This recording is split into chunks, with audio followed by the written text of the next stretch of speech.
አንድ እናት በአንድ ቀን ሁለት ልጆቿን ስታጣ የሚሰማትን ስቃይ አስቡ። አንዱ ልጇ ገዳይ፣ ሌላኛዋ ልጇ ደግሞ ሟች ሲሆንባት።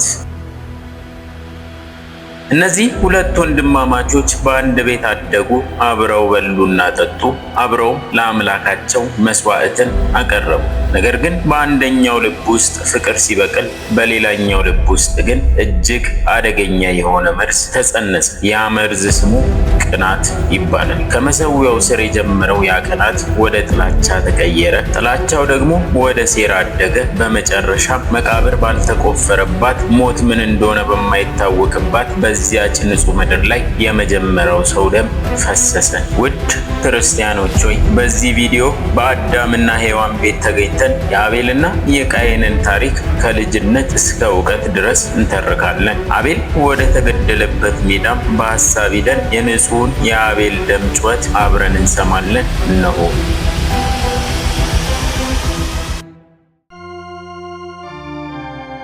ታሪኩ የሚጀምረው አዳምና ሔዋን ከኤደን ገነት ሲወጡ ባዩት አስፈሪ ትዕይንት ነው። ከለመለመችውና ሁሉ በነፃ ከሚገኝባት ገነት ወጥተው ሾና አሜኬላ ወደ በዛባት ምድር ሲገቡ የተሰማቸው ባዕድነት ወደ ገነት የሚመለሱበት መንገድ በሚገለባበት የነበልባል ሰይፍ ባላቸው ኪሩቤል መዘጋቱ አዳም ወደ ኋላ እየተመለከተ ሲያለቅስ፣ ሔዋን ደግሞ ለመጀመሪያ ጊዜ በብርድና በረሃብ ስትፈተን በፊትህ ላብ እንጀራን ትበላለህ የተባለው ቃል መፈጸም ጀመረ። በዚህም ምክንያት አዳም መሬቱን ሲቆፍር፣ ሔዋን ደግሞ የኑሮን መከራ አብራው መቀበል ጀመረች። በዚህ ድካምና ሕመም ውስጥ እየኖሩ በአዳምና ሔዋን ቤት በመጀመሪያ የተሰማው የምስራች የልጅ ድምፅ ነበር። አዳምና ሔዋን በመጀመሪያ ቃየንና መንታውን አቅሌማን ወለዱ። ቃየን ሲወለድ ሔዋን ከእግዚአብሔር ዘንድ ሰው አገኘው ስትል በደስታ ስሙን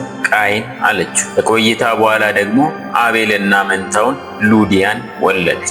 እንደ አባቶቻችን አስተምህሮ አዳም ልጆቹን እንዲጋቡ የፈቀደው በመስቀለኛ መንገድ ነበር። ቃየል የአቤልን መንታ፣ አቤል ደግሞ የቃየልን መንታ እንዲያገቡ አዘዘ። ይህ የሆነው ዝምድና እንዳይጠነክርና የሰው ልጅ እንዲራራቅ ሳይሆን የፍቅርን አድማስ ለማስፋት አስቦም ነበር። ነገር ግን ቃየን የገዛ መንታው አቅሌማ እጅግ ውብ ስለነበረች መንታይን ለማንም አልሰጥም በማለት በአባቱ ትእዛዝ ላይ አጉረመረመ ይለናል መጽሐፍ ቅዱስ።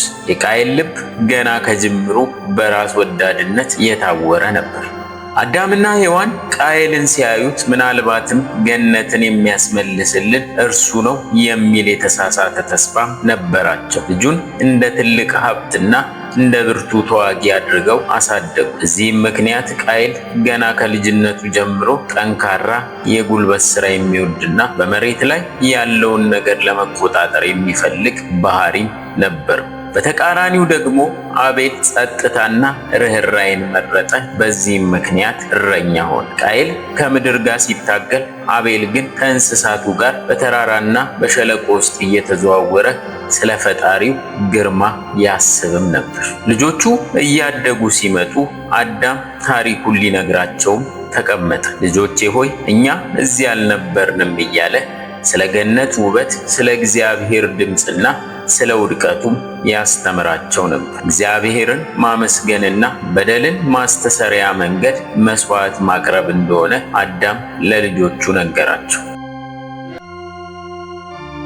በዚህ መንገድ ይኖሩ የነበሩ አዳምና ቤተሰቦቹ አዳም ዕድሜው እየገፋ ሲሄድ ልጆቹን ጠርቶ እግዚአብሔር ምስጋና የሚያቀርቡበት ጊዜ እንደደረሰም ነገራቸው። ልጆቼ ሆይ ከእጃችሁ ፍሬ ለፈጣሪ አቅርቡ፣ እርሱ በረከቱን ይሰጣችኋልም አላቸው። ይሄ መመሪያ ለቃየልና ለአቤል ፈተና ነበር። ቃየል ወደ እርሻው፣ አቤል ደግሞ ወደ መንጋው ሄዱ። ሁለቱም ወንድማማቾች የየራሳቸውን መሠዊያ ሰርተው መስዋዕታቸውን አቀረቡ። በዚያ ዘመን መስዋዕት ተቀባይነት ማግኘቱ የሚታወቀው እሳት ከሰማይ ወርዶ መስዋዕቱን ሲበላው ነበር። በዚህም ምክንያት አቤል ወደ በጎቹ መካከል ገባ። ካሉት በጎች ሁሉ እጅግ የሰባውን በኩር የሆነውንና ምንም ነውር ወይም ቁስል የሌለበትን መረጠ። ለአምላኬ የሚገባው ከሁሉ የተሻለው ነው የሚል የፍቅር መስዋዕትን አቀረበ። መስዋዕቱን በመሠዊያው ላይ ሲያኖር በልቡ አምላኬ ሆይ ይህ ካንተ የሰጠኸኝ ነው ተቀበለኝ እያለ በትህትና ይጸልይ ነበር። ይሄ የአቤል የእምነት መስዋዕት ይባላል። ቃየል ደግሞ በተቃራኒው ወደ ጎተራው ሄደ። ለይቶና መርጦ ሳይሆን ለራሱ የማይፈልገውን ምናልባትም ትል የበላውን የደረቀውንና ጥራት የሌለውን የእህል ፍሬ ሰበሰበ። እግዚአብሔር እህል ምን ያደርግለታል? እኔ የደከምኩበት ስለሆነ ዝም ብሎ ይቀበልኝ የሚል የትዕቢት መንፈስ ነበረው። ቃየል መስዋዕቱን ያቀረበው ለፈጣሪው ካለው ፍቅር ሳይሆን ስርዓቱን ለመፈጸም ብቻ ነበር። ከዚህ በኋላም ሁለቱም መስዋዕታቸውን አቅርበው ምልክቱን መጠበቅ ጀመሩ። በድንገት ከሰማይ ብሩህ እሳት ወረደች፣ የአቤልን መስዋዕት በላችው፣ አቃጠለችው። ይሄ እግዚአብሔር በአቤል ደስ መሰኘቱን የሚያሳይ ታላቅ ምስክርነትም ነበር። ጭሱም በቀጥታ ወደ ሰማይ እንደ መዓዛ ወጣ። ወደ ቃየል መስዋዕት ግን ምንም እሳት አልወረደም። ጭሱም መሬት ለመሬት እየተሳበ በቃየል ፊት ላይ ተበተነ። እግዚአብሔር ወደ ቃየልና ወደ መስዋዕቱ አልተመለከተም ነበር። ከዚህ በኋላ በዚህ ምክንያት ቃየል በታላቅ ቁጣ ተሞላ፣ ፊቱም ጠቆረ። ወንድሙን አቤል እንደ ጠላት ማየት የጀመረው በዚህ ሰዓት ነበር። ቃየል መስዋዕቱ ተቀባይነትን አለማግኘቱ በልቡ ውስጥ ትልቅ ቁጣንና ጥላቻን ፈጠረበት። እኔ እየለፋው ለምን እሱ ይከብራል የሚል የቅናት መንፈስም በልቡ ነገሰ። ራሱን ከመመርመር ይልቅም ጥፋቱን በወንድሙ ላይ መጫን ፈለገ። ቅናቱ ከሐዘን ወደ ጥላቻም ተቀየረ። እግዚአብሔር ቃየል ወደ ጥፋት እየሄደ መሆኑን ስላወቀ በምሕረቱ ሊመክረው መጣ። እግዚአብሔር ቃየልን እንዲህ አለው፣ ለምን ተቆጣ? ለምንስ ፊት ጠቆረ? መልካም ብታደርግ ፊት አይበራምን? መልካም ባታደርግ ግን ኃጢአት በደጅ ታደባለች፣ ፈቃዷም ወደ አንተ ነው፣ አንተ ግን በእርሷ ላይ ንገስባት አለው። ቃየል ይህን ታላቅ ምክር ሰምቶ ንስሐ ከመግባት ይልቅ ዝምታን መረጠ። በልቡ ውስጥ ያለውን ጥላቻ እያሳደገም ወንድሙን የሚያጠፋበትን መንገድ ማሰብ ጀመረ። መስዋዕቱ ቀረበ፣ ልቦናቸው ግን ተለያየ። አቤል ምርጡን ሰጠ፣ ቃየል ግን የተረፈውን ሰጠ። እሳት ከአርያም ወርዳ የአቤልን ቅድስና መሰከረች። በቃየል ልብ ውስጥ ግን ሌላ የቅናት እሳት ነደደች። አምላክ መክሮት ነበር፣ ቃየል ግን የጥላቻን መንገድ መረጠ። የመጀመሪያው ግድያ በቃየል ሕሊና ውስጥም በዚህ ምክንያት ተጸነሰ። ቃየል ራሱን ከመውቀስ ይልቅ ጥፋቱን በአቤል ላይ ማላከት ጀመረ። እርሱ ባይኖር ኖሮ የእኔ ተቀባይነት ያገኝ ነበር የሚል ሰይጣናዊ አስተሳሰብም በልቡ ነገሰ። አቤል ግን በተቃራኒው የወንድሙን ቁጣና ሐዘን አይቶ ሊያጽናናው ይሞክር ነበር። ወንድሜ ሆይ ለምን ታዝናለህ? በሚቀጥለው ጊዜ እግዚአብሔር ያንተንም ይቀበላል እያለ በየዋህነት ይናገረው ነበር። ይሄ ግን የቃየልን ቁጣ ይበልጥ አቀጣጠሉ። ከዚህ በኋላም ቃየል ወንድሙን አቤልን ለመግደል እቅድ አወጣ። በቀጥታ በቤቱ ፊት ከመግደል ይልቅ ማንም ወደማያየው ስፍራ ሊወስደውም ወሰነ። ቃየል ወንድሙ አቤልን ና ወደ ሜዳ እንሂድ ብሎ ጠየቀው። ቃየል ፊቱን አለዝቦ ጥላቻውን ደብቆ በፍቅር መልክ አቤልን ጠራው። አቤል በወንድሙ ላይ ምንም ክፉ ነገር ስላላሰበ እሺ ወንድሜ ብሎ ተከተለ። የአቤል የዋህነት፣ የቃየል ተንኮል እዚህ ጋር ጎልቶም ይታያል። ቃየል ወንድሙ አቤልን ወደ ሜዳ ከወሰደው በኋላ ግድያ ምን እንደሆነ አያውቅም ነበር። ሰይጣን ግን በቁራ ተመስሎ መጥቶ ሌላውን ቁራ ገድሎ በመቅበር አሳየ። ቃየልም ያንን ተምሮ ወንድሙን ገደለ። የአቤል ደም መሬት ላይ ፈሰሰ። በትውፊት እንደሚነገረው በድንጋይ ወይም በእርሻ መሳሪያ መቶት ገሎታል። አቤል ለመጀመሪያ ጊዜ የሞትን ጽዋ ቀመሰ። ንጹሕ ደም ለመጀመሪያ ጊዜ በምድር ላይ ፈሰሰ። ምድርም አፏን ከፍታ የአቤልን ደም ተቀበለች። ቃየል ወንድሙን ገድሎ ብቻውን በዚያ ሰፊ ሜዳ ላይ ቆመ። የቅናቱ ውጤት ሞት እንደሆነም አየ። ቃየል ወንድሙን ገድሎ ሲያበቃ በሜዳው ላይ የነበረው ድባብ ሁሉም ተቀያየረ። መጀመሪያ ላይ በቁጣ ተሞልቶ የነበረው ቃየል አቤል ሳይንቀሳቀስ መሬት ላይ ወድቆ ሲያየው ድንገተኛ ፍርሃት ወረረው። ሞትን ለመጀመሪያ ጊዜ በዓይኑ አየ። አዕዋፋት ዝም አሉ። ነፋሱ የሐዘን ድምፅ የሚያሰማ መሰለ። ቃየል የወንድሙን ሬሳም ጥሎ ለማምለጥ ቢሞክርም የሕሊናው ክስ ግን አብሮት ነበር። እግዚአብሔር ሁሉን የሚያይ አምላክ በመሆኑ ቃየልን ሊመረምረው መጣ።